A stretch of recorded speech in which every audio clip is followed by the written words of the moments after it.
Hi, this is Mark, and today I want to talk about the mistakes and the tips to use the Hyperlapse app in your real estate online marketing. First and most importantly, let's talk about how you hold your camera to take the footage.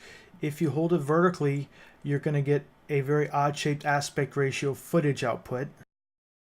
If you hold it horizontally, you'd get full frame output. And this is going to give you the best footage to import into your video editing software at the end.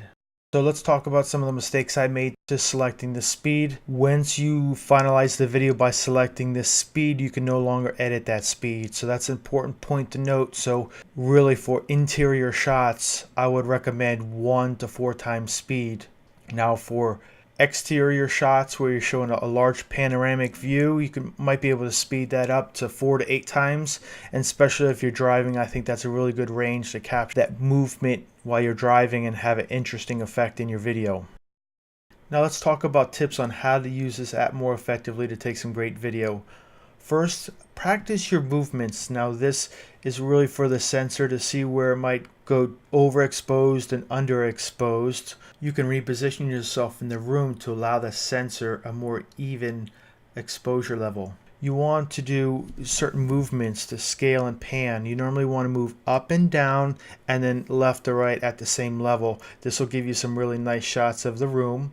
When you're panning, use 2 hands. By using more of your body, you naturally slow down that rotation, which will help, especially if you choose to do a faster speed in this app. The last one is you can tap on the screen to refocus it. So if you're having a problem with a certain area, just tap on the screen and the sensor will refocus that area. Now let's talk about some of the uses for this app. I think this app would be really neat in showing movement of either cars or boats. I also think doing a neighborhood drive-through would be really neat with this app, so they get a real feel for the houses in the community at a little bit different take, where they can absorb a lot of information quickly.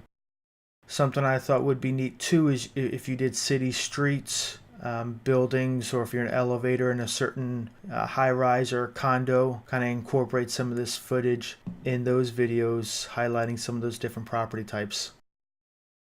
So my final thoughts on the app. I think this app is worth getting on the stabilization part of the app alone.